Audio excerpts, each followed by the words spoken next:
The Dallas Cowboys won the NFC East last year, but should they be the favorites for the 2024 season? All that and more in this episode of the Locked On Cowboys podcast.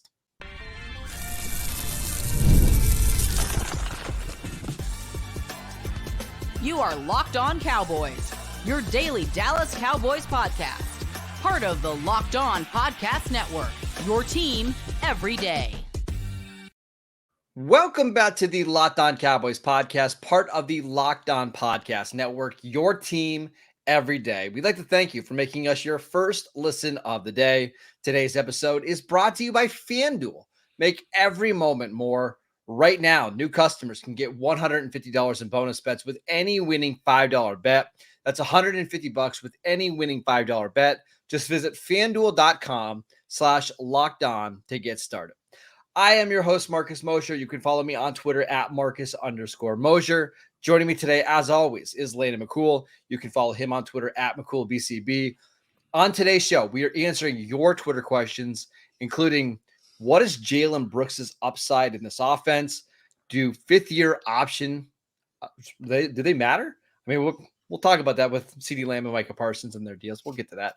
But let's first start with this question from Caden. He wants to know, how do the Cowboys stack up against the other teams in the NFC East, and should they be the favorites going into the year?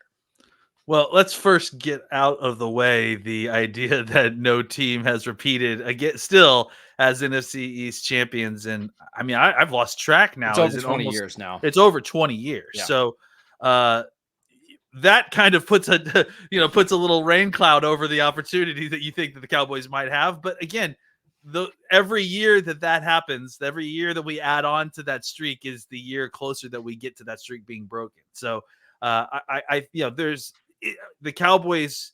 I think if you look at the kind of betting favorites, or if you look at any of our friends at FanDuel, I've got the lines from FanDuel. Yeah, let's hear. Let's. I knew you would. Let's hear the FanDuel lines. As of right now, there's two clear-cut contenders for the NFC East, not surprising. It's the Philadelphia Eagles at plus 115 and the Dallas Cowboys at plus 130. Now, that means that as of right now, the Eagles are the favorites.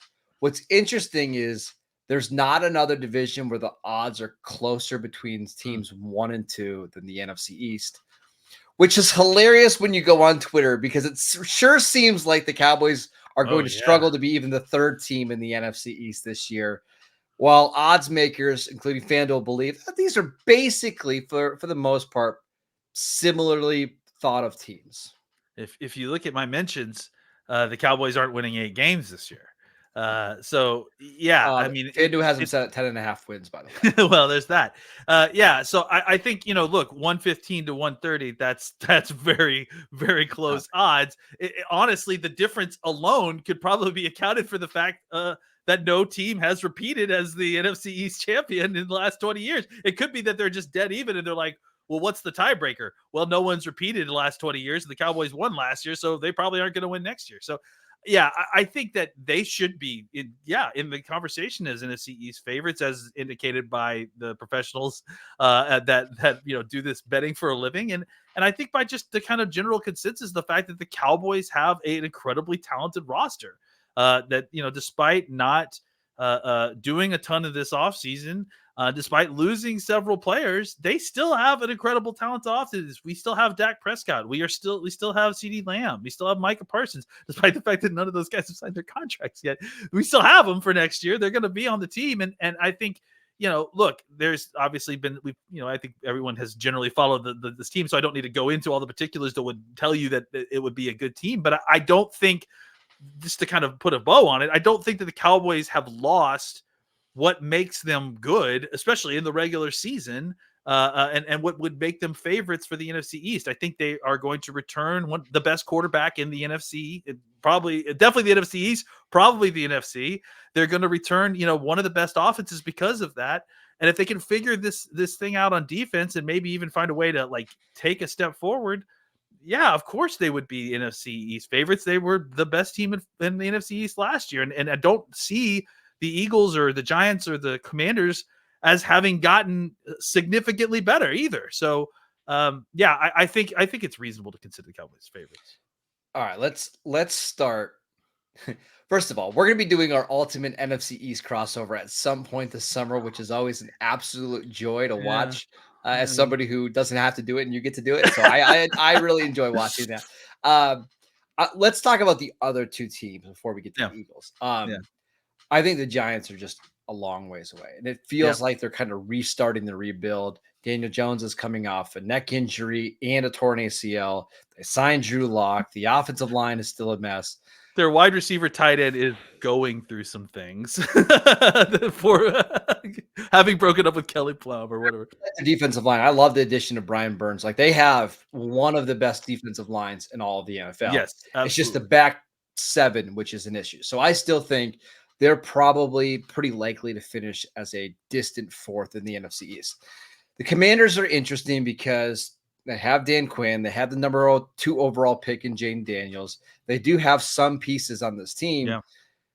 But I was listening to a national podcast a couple days ago. They were making the case for this Commanders team to potentially win the division. And it's like, hey, we really like to upgrade in coaching staff. And then, hey, the Cowboy coaching staff, we didn't love the job they did last year. The same coaching staff that the Commanders, it doesn't mean. I think the long-term outlook for the Commanders looks a lot better than it did maybe a couple of years ago, because I really like Jaden Daniels. But I would be pretty shocked if Daniels, who takes a lot of hits and a lot of sacks behind that offensive line, suddenly gets a lot better. I'm not saying it couldn't happen, but I think it's a stretch to assume they're in the same tier as the Cowboys and the Eagles. Would you agree? I would agree. I think, look, is there a possibility that they catch lightning in a bottle and that team becomes good enough to be in the conversation? Absolutely. But I'm certainly not expecting it. And especially with a rookie quarterback who I think of those quarterbacks might have the more difficult transition into the league, at least might be taking some lumps early in his career. Now, going to the Eagles, concede, I think the Eagles have a better overall roster than the Dallas Cowboys. However, the Cowboys, I don't think we can argue at this point that Dak is just a better quarterback and more well-established. Now, maybe Jalen Hurts, because he's younger, can get a lot better, right? But I think going into this year, Dak is better. And we've seen time and time again, usually the best quarterback in the division tends to win the division unless the other roster is just so much better. I also have some concerns about Philadelphia's coaching staff. That team crashed and burned over the last 5 games of the season, and their solution to everything was bringing in Kellen Moore, who the Cowboys moved on from after the 22 season. The Chargers clearly didn't have a lot of success. I'm still a Kellen Moore fan, but I actually question the fit between Jalen Hurts and Kellen Moore quite a bit. Yeah. And then there's Vic Fangio, who I think his style of defense has actually been going out of the I don't love the trend of the Vic Fangio defense. It's over the hump, right? Yeah. It's like it's reached its peak, and it feels like it may be going on the backside of that hill now. And then you listen to the Miami Dolphin players talk about Vic God. Fangio last year, and it sounds, maybe this will be better. Maybe Fangio style will fit better in Philadelphia, but they already had chemistry problems. I know. Though. That's the thing is they already had chemistry problems between the coaches and the players, and now you bring in a guy like Vic Fangio who, like we said, based on everything we heard coming out of Miami, not a great review, guys. And considering he was considered like one of the better defensive coordinators, the Dolphins just let him go. They let him go. So, yeah. Now, I'm not saying the Cowboys have a perfect team with a perfect coaching staff. I'm not saying any of that. No. But if I had to bet right now on FanDuel, I think this division is going to be decided by a game, probably. Like one team might have 11 wins and one team might have 10 wins. And I think the only real contenders are the Cowboys and the Eagles. So who knows? I think it won't be surprising if it's something like last year where we don't know until week 17, week 18 who wins this division. I just keep going back to the point that you made just a while ago. If you don't like what the Cowboys have been doing with their front office and their coaching staff these last 2 or 3 years, not going to like what's going on with the Eagles and the Commanders, because they've taken half of our coordinators in front of. So, I think, look, you nailed it. And I do think that was the case last year, that maybe the Eagles had a better overall roster, depending on who was healthy and that sort of thing, right? But I think that doesn't matter. What matters is who's got the better quarterback, and the Cowboys had the who's better healthy quarterback at the end of the year, right? If Well, Dak is that's the healthy other and Hurts isn't healthy, then it's not going to matter. That's the other thing I was going to say is one thing that we're going to have to keep an eye on with Jalen Hurts as the years go on is look, his game is very much based on his athleticism more than other quarterbacks. So when he loses an emotion, like a percentage of that, when he loses a little bits of that by taking hits or having and Dak had that. Dak had to completely adjust his game really after the 2019 season, but especially after the 2020 season once he had the injury. And Dak had already started that process before the injury, because he knew as he was getting older, Jalen's still young and he's starting to deal with this. So I just, he needs to start that transition to be more effective as a pocket passer if he wants to kind of continue to be effective even after getting bumps and bruises. So that's just something to kind of watch for the future. Is he's not going to get healthier as he gets older and takes on these hits. So is that going to have an effect on his career long term? That's something to keep an eye on. All right, let's move to Jalen Brooks, the Cowboys' second-year wide receiver who's been turning a lot of heads this offseason. What is his upside? We'll discuss that next. This episode is brought to you by Gametime. Gametime makes getting NBA Finals tickets even faster and easier. Prices on the Gametime app actually go down the closer that it gets to tip-off with killer last-minute deals, all-in prices, views from your seat, and their lowest price guarantee. Gametime takes the guesswork out of buying NBA Finals tickets. I love Gametime. It's what I use when I buy tickets to all the sports, comedy, theater events that I go to. You can save even more with exclusive in-app deals on select seats ahead of the game or the event. And get this, you can save even more when you choose a section and you let Gametime choose your exact seats. Take the guesswork out of buying NBA Finals tickets with Gametime. Download the Gametime app, create an account, and use promo code LOCKEDONNFL for $20 off your first purchase. Terms apply. Again, create an account, redeem code LOCKEDONNFL for $20 off your first purchase. Download Gametime today. Last-minute tickets, lowest price guaranteed. Welcome back to the Locked On Cowboys podcast. Are you watching Fox Sports or ESPN on your TV all day? Are you having to turn down the volume because of all that shouting? Make the switch to Locked On Sports today, a free 24/7 sports streaming channel program for you every day to bring you the biggest stories without all that screaming. Locked On Sports today brings you can't-miss analysis, news, and opinions streaming 24/7 on YouTube or on the free Amazon Fire TV channels app, part of the Locked On Podcast Network. Your team every day. Welcome back to the Locked On Cowboys podcast. We are answering your Twitter questions. And this next one comes from Chris. He wants to know, I hear a lot of buzz about Jalen Brooks this offseason. Realistically, what is his upside for 2024?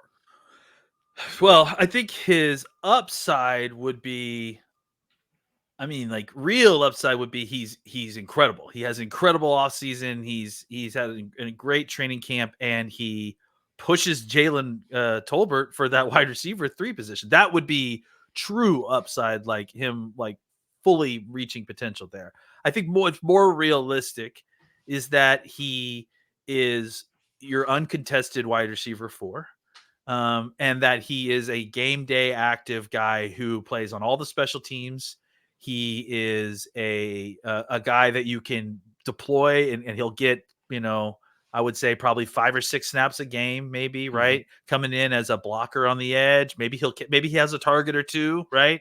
And then just kind of being that guy that, that sort of Sam Hurd type role, that kind of utility wide receiver that's down roster that can come in and run routes and is a reliable guy. If you have to target him, he'll catch the football.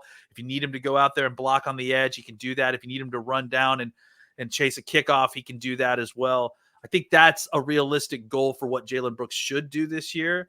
I think if you're looking for upside, I think it's, hey, what we saw last year, that confidence as a rookie to come in as a low round pick, as a nobody, and put up, not put up numbers, but be efficient when he had his opportunity. He turns that confidence into an incredible offseason, really pushed himself, got, a little bit leaner, a little bit faster.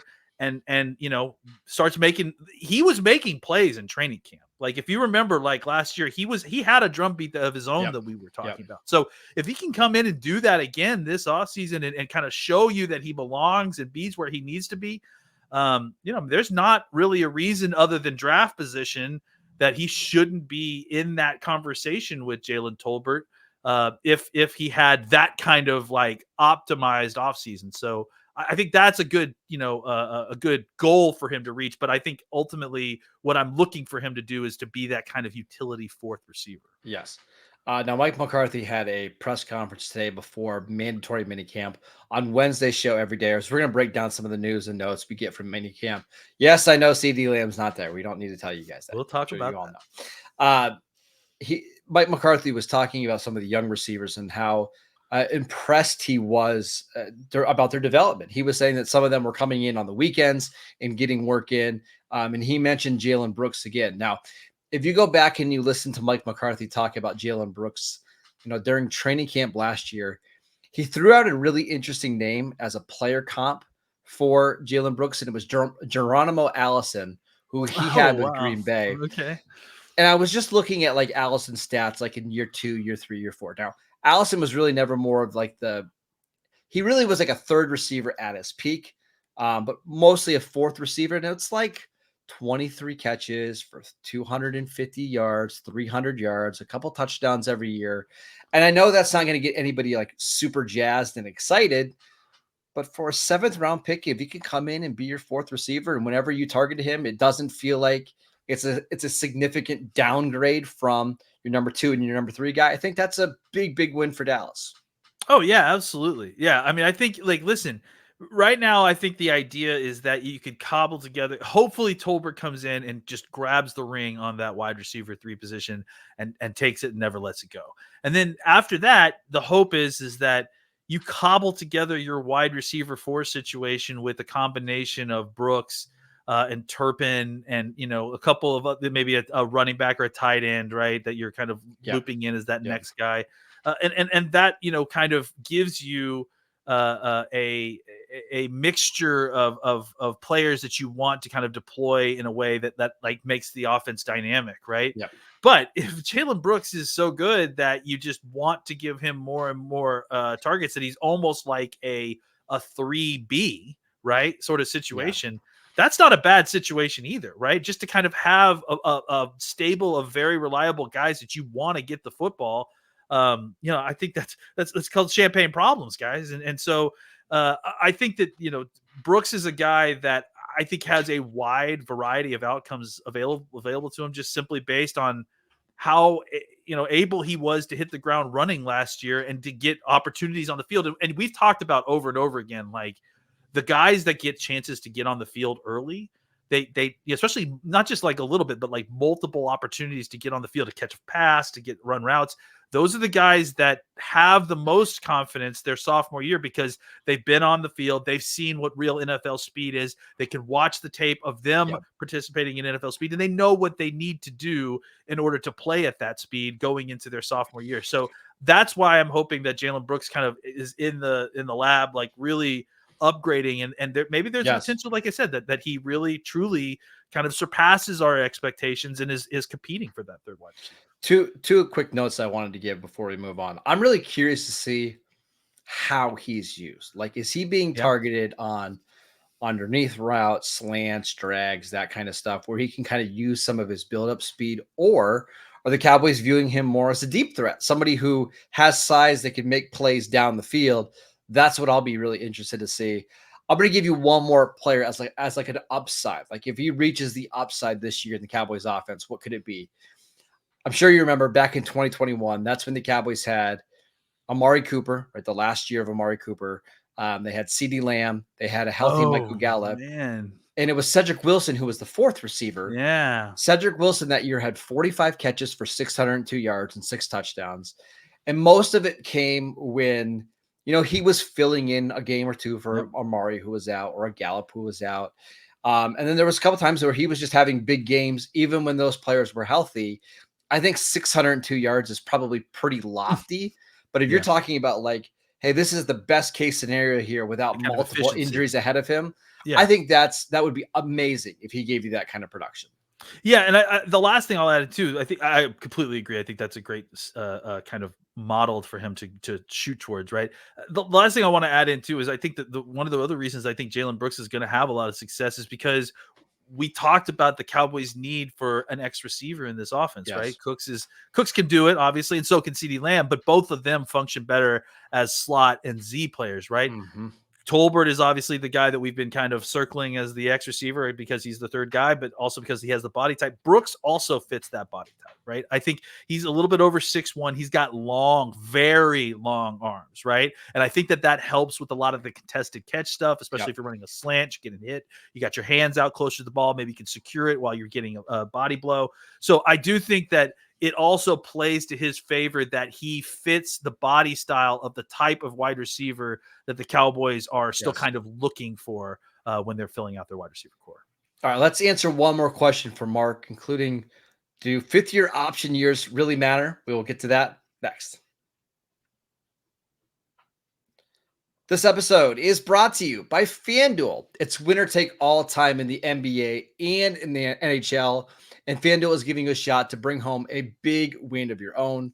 Right now, new customers can get $150 in bonus bets with any winning $5 bet.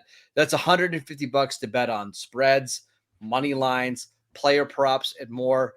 We are just a couple days away from the NBA Finals starting, and nobody believes that the Mavs, or at least I believe, nobody believes in the Mavs are actually going to take down the Boston Celtics. So maybe go visit FanDuel and see what kind of lines they have for the Mavs to win in 6, maybe even 7 games. Go to that 7th game, play in Boston.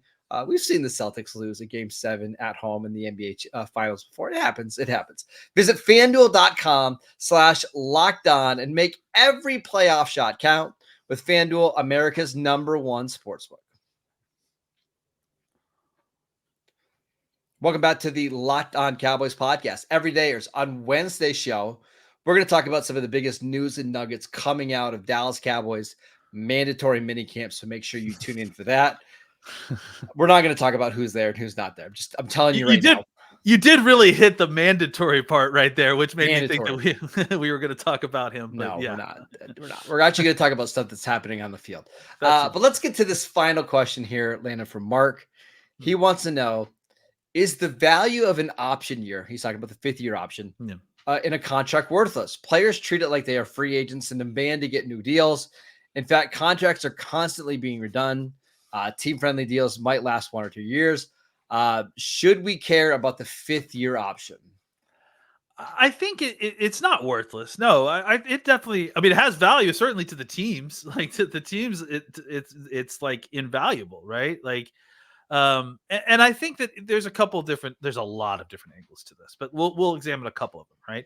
One, I think that for the top end type players, right, the guys like CeeDee Lamb and the Micah Parsons or whatever, for the teams to get that 5th-year option, it gives them a little bit more leverage of those players, right? And if anything, I think it also somehow greases the wheels on a contract a little bit easier, right? Because it actually sets a floor for, all right, I'm already making this much money in the 5th-year option. Let's say the 5th-year option is $12 million or something, right? Like, okay, $12 million is what you're going to need to, beat in order for us to kind of have this conversation in the first place. So I think it at least kind of is like an opening salvo for kind of a negotiation in some ways. And I think that, when you combine it with, especially for these, like the Micah Parsons and the CeeDee Lambs and you're a franchise quarterback, when you combine it with the franchise tag and the fact that you can double franchise tag a guy, like suddenly you're getting 3 years of pretty cheap service, depending on how those contract negotiations go. Yeah. So I do think it has value, but I think it is less valuable for players that aren't kind of in that tier of player, right? Like if you're a better than good but not great player, it's probably 50-50 necessarily whether they want to sign that 5th-year deal or just get you in an extension or that sort of thing. So I do think it has value for it has value in the situations where the teams really, really want to have that value, right? And so that's why it's there. Right. It's because when they want to leverage against these superstars, it gives them at least something. But I think for like 85% of the first round picks, it's probably take it or leave it, honestly. So I'm going to break this down the way that I think the Cowboys view the 5th-year option, because I think you and I both agree, like CeeDee Lamb and Micah Parsons aren't going to play. They're not going to play on the 5th-year option exclusively. Would you agree with that? Yeah, no, I think unless something has gone really wrong. Right. Yeah, right. You're not actually having those guys play out.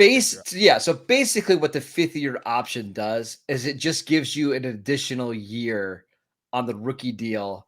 So instead of having to negotiate a CeeDee Lamb deal or a Micah Parsons deal after year 3, you just do it after year 4.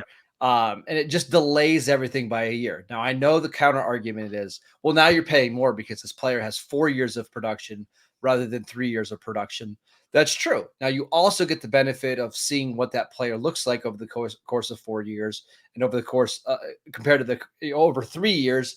And maybe in some cases, you'll decide not to give that player a long-term deal. I think there's been cases before where maybe the Cowboys were a little bit too eager to give a long-term deal to a player on a 5th-year option back like in 2019. I don't know what. That seems like a very specific year you're pointing out. Yeah, I mean, I don't know. I don't remember who they drafted in round 1 in 2016, but it does give you the benefit of doing that, right? So in that way, they're valuable. It just delays the inevitable a little bit. It gives you another year. And if things do get really messy, I mean, you have the ability to let them play on the 5th-year option. And as you mentioned, the double franchise tag, and that means 7 years of service, generally the 7 best years of a player's career. Yes, that's why it is valuable, even if they're not exclusively going to play on that deal. And I think that's a great point. It's not even just that you get an extra year; it's an extra year during that player's prime, no matter what the position is. Like even a running back at that point, who a lot of times have already kind of run themselves out of their usefulness by the end of their rookie contract. A first-round running back, usually you want that 5th year because that's probably their best year of their career. And I think it's a big reason why the Cowboys had offers in this year's draft to trade down from pick 29 to like 34, 35, but they just wanted that extra year because now it gives them a little bit more breathing room to decide whether Tyler Guyton is their long-term answer at left tackle or not. And if he's not, then, hey, you get 4 years, 5 years if you want him, and move on from then. And that's actually the other type of player where these is really useful, right? Because Guyton is kind of a quote-unquote developmental guy, right? Yes. So some of these guys, you need all 4 years to determine whether you want to re-sign this guy, right? So, like, especially considering, like, it's not that whether you want to re-sign him, whether you want to re-sign him for what he is going to be asking you for. So, and one more point I want to add in, which I think is a larger point, waiting a year and paying them more. Something that I think the Cowboys fans are forgetting in general with a lot of this stuff about waiting a year to pay a guy or delaying it a year. Yeah, you're paying more money, but guess what? You also have more money the next year. The cap increases. And not only does the cap increase, guys, but for teams that are smart about it and that have leftover cap, they're rolling it over into the next season. So, yes, I think we need to stop looking at cap numbers and more looking at cap percentages, right? Of what these contracts are taking up, because that's really what you worry about when you're trying to worry about cap allocation is what percentage of the cap is it taking, not so much money versus the dollars. And we touched on this on yesterday's show. If you didn't get a chance to listen to our discussion about CeeDee Lamb and Justin Jefferson, I'm pretty sure Justin Jefferson's percentage of the cap isn't going to be any higher than like what Devontae Adams and Tyreek Hill's were when they signed their deals 2 years ago. The cap has just gone up so much. So while, yes, there's some sticker shock, 35 million compared to 28 million, it's really all the same thing. The player's just getting a little bit more money, and it's costing a team more. We just never do the sticker shock thing for when the cap rises. We never go, wow, look at this, how much the cap is rising. And maybe we should be doing a little bit more of that to kind of help with the sticker shock on the player's contracts as well. Yes, absolutely. All right, that is it for today's show. Again, check out the Locked On Cowboys podcast wherever you get your podcast. We are free and available on all platforms. Check us out on YouTube as well. Everydayers, be on the lookout for tomorrow's show. breaking down all the news and nuggets and who's practicing at minicamp. I'm so excited. No, we're actually going to talk about some stuff that happened on the field because I know that's what you guys want to listen to. So make sure you tune in for that. Go follow Landon on Twitter at McCoolBCB. I'm at Marcus_Mosier, and we will see you right back here tomorrow.